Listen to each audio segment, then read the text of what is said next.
law students and all fresh lawyers who are aspiring for judicial services examinations.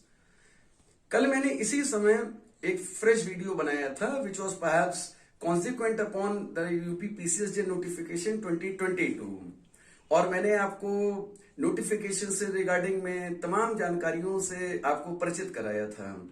Furthermore मैंने paper 1 को कैसे deal किया जाए, reason being कि 150 मार्क्स का पेपर 1 जो होता है उसमें जनरली ऐसा देखा गया था out of my rich experience of 18 years कि जनरली जनरल स्टडीज होता था. लेकिन इस बार 2022 का जो नोटिफिकेशन है उसमें there are so many areas that deal exclusively with law. Whatever have been recent acts, amendments, especially pertaining to national issues, वो तमाम एक्ट्स उसमें कवर किए गए हैं. मीनिंग दैट जनरल स्टडीज के साथ साथ लॉ का जो हार्डकोर एक जो सेंस है, particularly legal aspects pertaining to the state of Uttar Pradesh, वो तमाम जानकारियां मैंने कल के आपको वीडियो में दी हैं. और कल मैंने कमिट किया था कि मैं second video exclusively pertaining to paper 2 that comprises of 300 marks, इसके ऊपर मैं चर्चा करूंगा.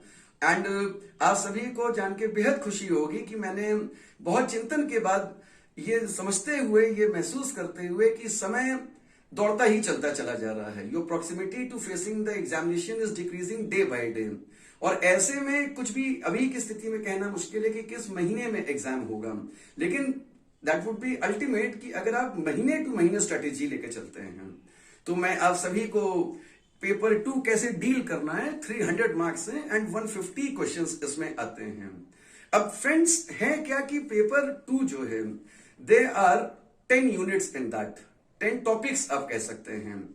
अब एक साथ अगर आप 10 टॉपिक्स देखते हैं तो डेफिनेटली एक क्वेश्चन एक आम कैंडिडेट के दिमाग में ये आता है कि हम कितने दिन एक पेपर को लेकर चलें, एक टॉपिक को लेकर चलें, क्योंकि अगर 10 टॉपिक्स हैं. अब एक बात ये भी आ जाती है कि उसमें लिमिटेशन फ्रेंड्स ये होती है जो प्राय मेरे देखने में आती है कि आपने आईपीसी या सीपीसी में जरूरत से ज्यादा टाइम दे दिया. कल को जब एग्जाम पास आने को हो रहा है तो कॉन्ट्रैक्ट एविडेंस बहुत जल्दबाजी में आप कर रहे हैं. This is in any case a faulty strategy. तो मैं आपको इतनी अच्छा एक सक्सेस मंत्रा दे रहा हूं पीसीएसजे 2022 के पेपर 2 के लिए. आप ऐसा कीजिए कि जो 10 टॉपिक्स हैं पूरे के पूरे, इसको आप डिवाइड कर लीजिए 4 + 4 + 2 में. आप समझ रहे हैं? पेपर जो है टोटल पेपर को अगर आप एक साथ 10 को देखेंगे तो definitely there would be confusion, है ना. एंड वो तमाम students who are facing the examination this first time, वो तमाम students who had already qualified the prelims, written mains may be, है ना. तो मेरा ये कहने का सेंस है कि ये मानते हुए कि इसके पहले आपने कितने भी बार दिया हो, ये फर्स्ट अटेम्प्ट है अगर आपका, क्योंकि well begin is half done. तो आप ऐसा कीजिए कि सारे जो 10 टॉपिक्स हैं इसको आप 4 टॉपिक्स में डिवाइड कर लें. अगर आप अब फर्स्ट स्टेज के जो टॉपिक्स हैं तो जैसे आपको ये देखना होगा कि नंबर ऑफ क्वेश्चंस किसके सबसे ज्यादा आ रहे हैं. अब उस लेवल पे सबसे पहले जो शुरू के 4 टॉपिक्स ली, इसमें आप सबसे पहले आप उठाइए इंडियन कॉन्स्टिट्यूशन को, because never forget what is after all law. विधि कहां से आ रही है, what were the factors and forces that Indian law came into existence.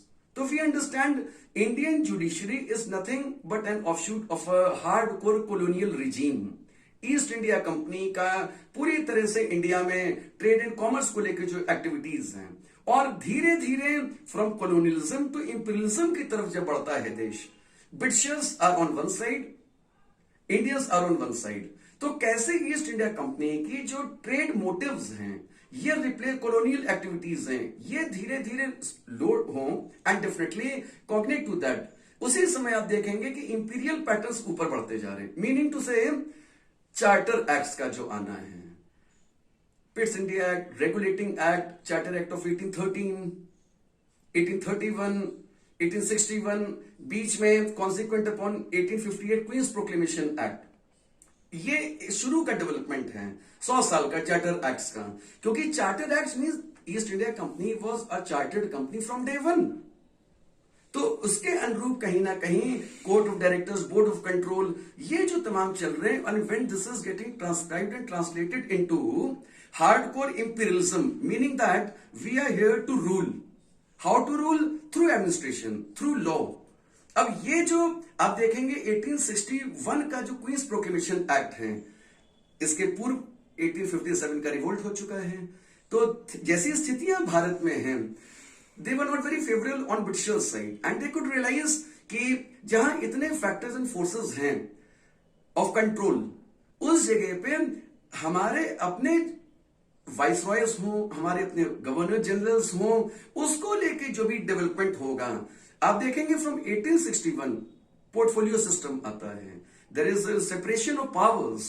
Judiciary is getting separated, executive is getting separated. बाकी लेजिस्लेटिव फ्रंट पे आप देखेंगे बोर्ड ऑफ कंट्रोल जो है, बोर्ड कोर्ट ऑफ डायरेक्टर्स है, वही परिवर्तित हो जा रही है शुरुआत की गवर्नर जनरल काउंसिल में. अब ये 1861 से लेके आप देखेंगे कि आप इसको कॉन्स्टिट्यूशनल डेडलॉक का पीरियड कह लीजिए, या यूं कह लीजिए कि शुरू के 50 साल. और ये जो शुरू के 50 साल हैं, ये इसको ऐसे मान के चलिए कि अगर हम फ्रीडम स्ट्रगल मूवमेंट देखते हैं, उसका अर्लीस्ट फॉर्म आ जाएगा. क्योंकि 1885 में कांग्रेस का बनना और मॉडरेट फेज का चलना, ये जो शुरू के डेवलपमेंट्स हैं. और आप समझते ही हैं कि पार्टीशन ऑफ बंगाल इन 1905, उसके ठीक बाद Morley Minto reforms 1909, consequent upon that Montagu Chelmsford reforms 1919, जिसमें डायरकी का प्रोविजन आ जाता है. And finally government of India act 1935, जिसको हम बखूबी कह सकते हैं कि that is the prelude to the constitution of India, the Indian independence act. मेरा कहने का सार ये है कि ये जो शुरू का डेवलपमेंट है, ये सारा डेवलपमेंट अगर हम नहीं जान रहे हैं, तो यही जब देश आजाद हो जाएगा तो फैक्टर्स एंड फोर्सेस होंगे जो आगे ट्रांसक्राइब करेंगे, जो आपका fresh constitution of India establish होगा. अब ये सब चीजें जो है, ये फ्रेमिंग ऑफ द कॉन्स्टिट्यूशन के अंतर्गत आएंगी. कहने का सेंस ये कि जो मैंने आपको बताया कि शुरू में आपको 4 आउट ऑफ 10 टॉपिक सेलेक्ट करने हैं, जिसमें सबसे पहला होना है constitution of India. Because then never forget whether it is IPC, CPC, CrPC, further to say contract evidence, jurisprudence, ये सब सेकेंडरी है. बेस जो है हर चीज का, that is your constitution of India. And then we understand what is the Constitution of India? It is a written document.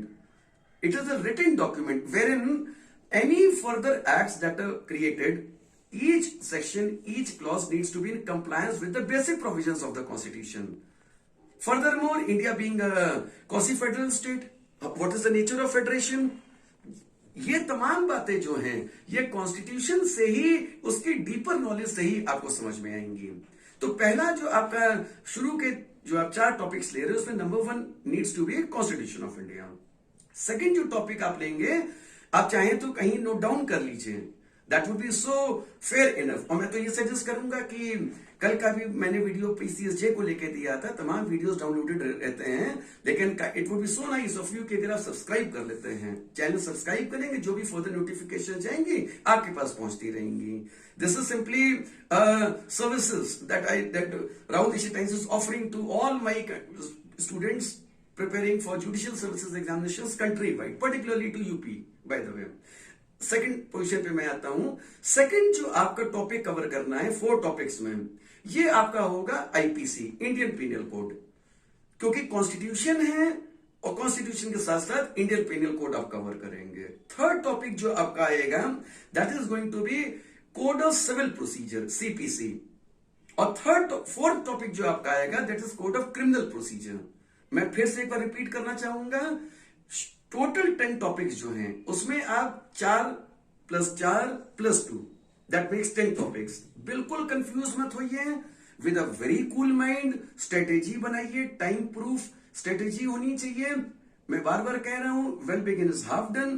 पहला topic जो आउट ऑफ 4 होगा, जो शुरू में आप तैयारी करेंगे, इनफैक्ट अभी से ही मेरा इंटरव्यू देखने की just tighten up your belt, so लग जाइए पूरी तरह से. इसका पहला टॉपिक होगा constitution of India. Second topic होगा CPC, code of civil procedure, Indian penal code and CrPC. क्योंकि ये आपका आउट ऑफ 150 क्वेश्चंस जो टेंटामाउंट करेंगे 300 मार्क्स को। ये 4 पेपर्स जो है ये बैकबोन का काम करेंगे किसी भी हालत में। कॉन्स्टिट्यूशन से क्वेश्चन आने आने, आईपीसी से आने आने, सीपीसी से आने आने, सीआरपीसी से आने हैं। बेस्ट वुड बी कि आप ऐसा कर सकते हैं कि 3 दिन आपने एक पेपर को किया, 3 दिन में कॉन्स्टिट्यूशन ऑफ इंडिया किया, जितना भी हुआ रख दीजिए। आईपीसी उठा लीजिए 3 दिन, सीपीसी उठा लीजिए 3 दिन, सीआरपीसी उठा लीजिए 3 दिन। ये 12 दिन का मैंने आपको कार्यक्रम बताया है। बहुत सोच समझने के बाद खास अब सभी के लिए रणनीति तैयार की है। ये 12 दिन आपके कवर हो रहे हैं, जिसमें आपके 4 पेपर्स कंप्लीट हो रहे हैं। एक दिन चाहे रेस्ट ले लीजिए बीच 12 दिन के बाद। इसके बाद जो सेकंड स्टेज के हमारे पेपर्स आ रहे हैं वो सारे 10 सब everybody is free to take their own decision. लेकिन आप थोड़ा स्ट्रेटेजी से चलते हैं तो आपके प्रयास सुनिश्चित